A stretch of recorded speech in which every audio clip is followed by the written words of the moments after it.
We spend most of our lives chasing happiness as if it's something just slightly out of reach. One more achievement, one better relationship, one more step forward. We tell ourselves, when I get there, I'll finally be happy. But notice how often that moment never really arrives. Or if it does, it fades quickly, leaving behind the same restlessness, the same quiet dissatisfaction. Krishnamurti would say this is not a failure on your part. It's a misunderstanding of what happiness actually is. From the moment we're young, we're conditioned to believe that happiness is a result, a reward, something that comes after effort, struggle, or success. Society reinforces this idea constantly. Work hard now so you can enjoy life later. Sacrifice today for happiness tomorrow. But in this endless postponement, we rarely stop to question the assumption itself. What if happiness cannot be pursued at all? What if the very desire to be happy is what prevents happiness from appearing? Krishnamurti spoke often about desire and psychological time. The mind is almost always living in the future, imagining a better version of itself, a more fulfilled state. I will be happy when becomes the background noise of our lives. And in that movement toward becoming, we miss what is actually happening now. The present moment is never enough, because it's always compared to an image in the mind. That comparison creates tension, conflict, and a mind in conflict cannot know happiness. Think about this honestly. When have you felt moments of genuine happiness? Not excitement, not pleasure, but something quiet, simple, deeply satisfying. It usually shows up when you're not looking for it. Laughing unexpectedly with a friend. Watching a child completely absorbed in play. Sitting in silence at the end of a long day. In those moments, there's no ambition to be happy, no effort to improve the moment. There's just attention, presence, and happiness appears on its own, without being invited. The problem is that once we recognize those moments, we try to repeat them. We chase the memory. We want more of that feeling, and the chase begins again. Krishnamurti would say that happiness becomes distorted the moment it turns into an object of desire. The mind turns it into something to be achieved, controlled, or repeated. And in doing so, it loses the innocence of the original experience. Desire itself is not the enemy. It's natural to want comfort, security, pleasure. But psychological desire, the desire to become something more, something better, something happier, is endless. It has no final destination. The mind keeps moving the finish line, and because of that, happiness is always somewhere else. Always later, never now. When you sit quietly and observe this movement without judging it, something important becomes clear. The desire for happiness is rooted in dissatisfaction with what is. We are uncomfortable with ourselves as we are, with our thoughts, our emotions, our fears. So we escape into hope, into becoming, into the idea that happiness is a future state that will rescue us from the present. But this escape only deepens the problem. It creates a split between what is and what should be. And in that split, there is struggle. Krishnamurti's insight is radical in its simplicity. He suggests that happiness is a byproduct, not a goal. It comes naturally when the mind is no longer divided against itself, when there is no resistance to what is happening internally, when you stop demanding that life be different in order for you to be okay. This doesn't mean you become passive or indifferent. It doesn't mean you stop working, creating, or improving your circumstances. It means you stop psychologically depending on outcomes to feel whole. You act because action is necessary, not because you believe happiness is waiting at the end of the effort. Imagine waking up in the morning without the constant pressure to feel good, without measuring your day by how happy you were, without comparing your inner life to some ideal version of yourself. There is a strange freedom in that. The mind relaxes. It stops trying to extract happiness from every experience, and in that relaxation, something unexpected happens. You begin to notice moments of quiet joy that were always there but overlooked. Krishnamurti once said that joy is not the opposite of sorrow. They are not separate. A mind that fully understands sorrow, without running away from it, without naming it as a problem, discovers a depth of sensitivity. And from that sensitivity, joy naturally arises, not as a reward, but as an expression of aliveness. When you no longer chase happiness, you stop living in psychological time. You're not waiting for life to begin. You're not bargaining with the future. You're here. And in being here completely, life reveals something that cannot be planned or pursued. When you stop chasing happiness, you start noticing something uncomfortable at first. A sense of emptiness, a lack of direction. The mind is so used to moving towards something that when the movement stops, it feels lost. This is where most people turn back. They reach for a distraction, a goal, a desire, anything to avoid staying with that emptiness.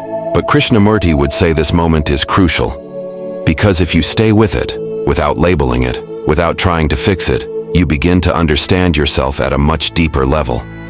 That emptiness is not a problem. It's the absence of psychological noise, the absence of constant wanting, and in that absence, the mind becomes extraordinarily sensitive. You start noticing your reactions as they happen, the way irritation rises, the way fear tightens the body, the way pleasure creates attachment. You're not analyzing these movements, you're simply aware of them, and awareness itself has an intelligence that effort does not.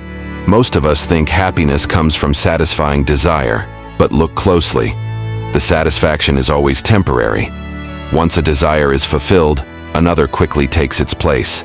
The mind never rests. It keeps moving, seeking the next thing to complete itself. This endless movement creates fatigue, a subtle exhaustion that many people carry without realizing it. When the chase stops even briefly, that fatigue begins to dissolve. There's something deeply revolutionary about not demanding happiness from life. You stop treating experiences as transactions. I'll do this if it makes me feel good. I'll stay if it fulfills me. Instead, you meet each moment without expectation. And without expectation, disappointment loses its grip. So does constant hope. The mind becomes balanced, grounded, realistic. Krishnamurti emphasized that freedom is not found in pleasure. Pleasure depends on memory and repetition. Freedom exists when the mind is not trapped by either pleasure or pain. When something pleasant happens, you enjoy it fully, but you don't cling to it. When something painful arises, you feel it completely, but you don't resist it. This non-resistance doesn't make you weak, it makes you clear. Notice how much of daily life is driven by avoidance.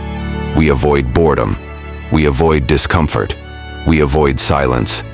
And in that avoidance, we miss the subtle richness of life. A mind that is no longer obsessed with being happy can sit with boredom and discover stillness within it. Can sit with discomfort and discover resilience. Can sit with silence and discover depth. This is why happiness cannot be cultivated directly. The moment you try to cultivate it, you turn it into a technique, a method, something mechanical. And anything mechanical loses life. Happiness that is alive cannot be planned. It cannot be scheduled. It arrives when the mind is no longer interfering. Think about how children experience joy. Not because they've achieved something meaningful, not because their life is perfect, but because they're fully immersed in what they're doing. They're not watching themselves live. They're living. Adults lose this not because life becomes harder, but because the mind becomes more complex, more fragmented, more self-centered. Krishnamurti would say the self, the psychological me, is at the center of the pursuit of happiness.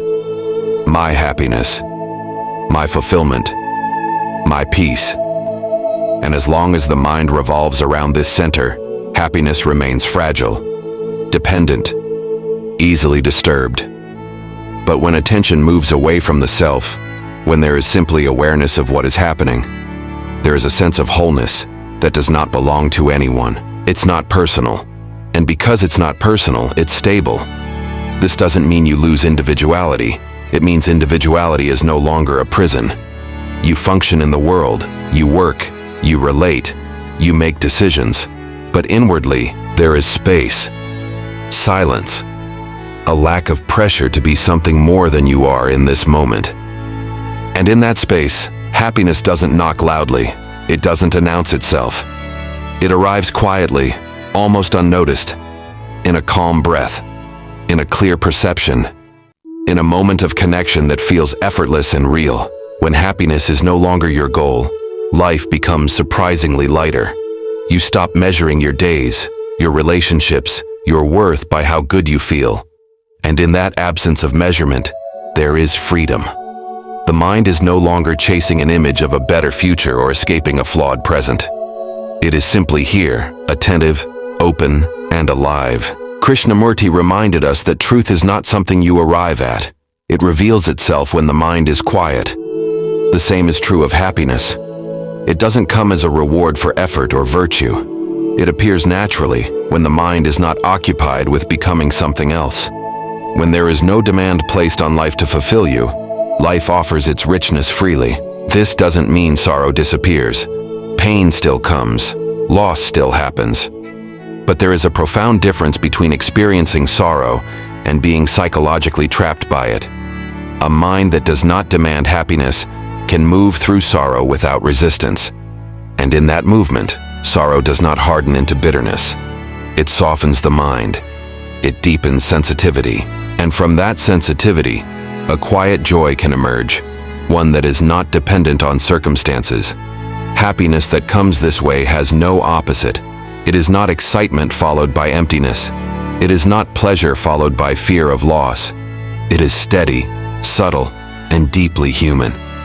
You may not even call it happiness. It feels more like clarity, like being at ease with life as it is. So perhaps the real invitation is not to search for happiness, but to understand yourself, to watch the mind as it reaches, grasps, compares, and hopes. To see these movements without judgment. In that seeing, the chase naturally ends. And when the chase ends, what remains is something real, something unmanufactured. Let go of the craving to be happy. Let life unfold without demanding anything from it. And you may discover that happiness was never something you had to find. It finds you quietly when you are no longer looking for it.